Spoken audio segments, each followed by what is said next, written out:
Now 2007 was a pretty damn good year for game releases, but does 2008 have anything exciting to offer? You know, I think it does. Today I'm going to show you some of the top games that I'm looking forward to for the coming year.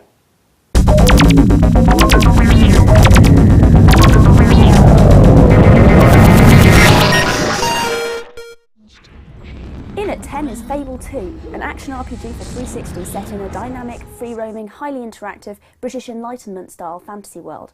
The key theme for this game seems to be emotional attachment, and the game's designer, Peter Molyneux, wants players to feel the big stuff, like love. You'll be able to forge relationships and even have children, and you have an advanced AI dog companion who will guide you through the game in an innovative replacement of the minimap. Cool or creepy? I can't quite decide, but it's an interesting one to watch. At 9 is the English language version of Crisis Core Final Fantasy VII for PSP, set to hit stores in the US at the end of March. This is a prequel to Final Fantasy VII, following the story of Zack Fair in his Shinra Guard days. Crisis Core uses mission selection rather than world map to keep this suitably snappy for portable, and utilises both action and menu-based combat with a digital Mindwave battle system running off your SP. Fully customisable materia is also featured. At 8 is the hotly anticipated Grand Theft Auto 4, which this spring finally brings Rockstar's cult series to 360 and PS3. Liberty City has been redesigned to feature a number of New York City-esque landmarks, and you'll now be able to wreak your ultra-violence online. Other cool developments include the absence of load times once you get into the game, updated AI, overhauled combat, new actions including taking cabs, and a more complex method for stealing cars. The graphics are also looking hella sweet. Sneaking in at 7 is Metal Gear Solid 4 Guns of the Patriots for PS3. We return to play a rather older Solid Snake and stealth our way around South America and the Middle East. All your favourite MGS characters are back, including Liquid and Raiden. Cool new features include the Octo camo suit, not to mention the monkey. Concluding the Metal Gear saga, this is looking to be a solid system seller for PlayStation. In at 6 is Tim Schafer's comedy metal epic Brutal Legend. With gorgeous Pixar-style animation, Jack Black is a heavy metal roadie who stumbles back in time and ends up raising and leading an army against the people's evil oppressors. How does he do this? With the gifts of heavy metal. I think I'm going to start separating out all those brown M&Ms now in preparation. At 5 is Ninja Gaiden 2, the 360 sequel to the outrageously challenging third-person fighter. There are new weapons and locations, buckets more gore than last time out, and more dismemberment than a Jacobean tragedy. While not selling out hardcore fans of the earlier game by making it less challenging, the developers have made it a little more accessible by rejuvenating the health system to give you more of a fighting chance.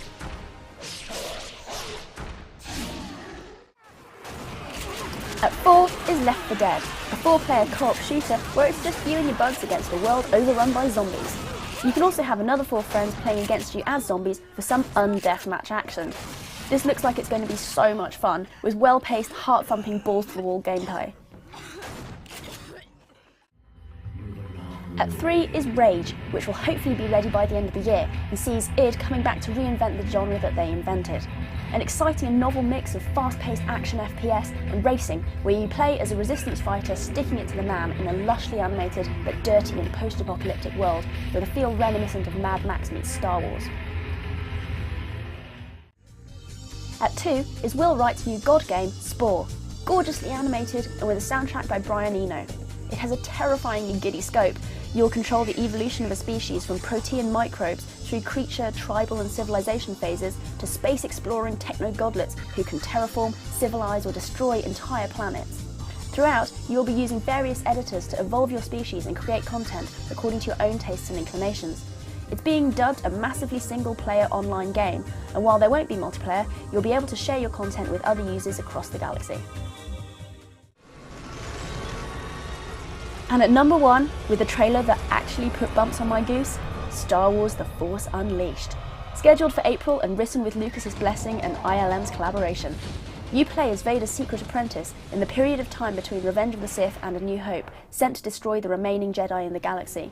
Your character has been trained by Vader to take the Force to its destructive limits, and it looks awesome, promising exciting gameplay and taking full advantage of Pixelux's digital molecular matter engine. The Wii version, which will follow the main release in September, is also pretty damn exciting, using the Wii remote for actual living room lightsabering and with an exclusive 2-player dueling mode.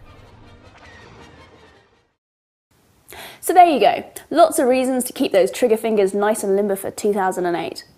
Keep watching the show for full reviews of these titles as they come out, or go and leave us some feedback and let us know what games you want to see over at playdigital.tv. Greetings, dear friends, it's Stephen here, and I just wanted to tell you about the new QI Interactive DVD, Strictly Come Dancing. It's simply the most outstanding DVD game you'll ever see. It's packed with jokes, incredible factoids, a hand called Leroy, and it features a chap called Alan Davis. Interesting? Quite so. Just click away. You know you want to.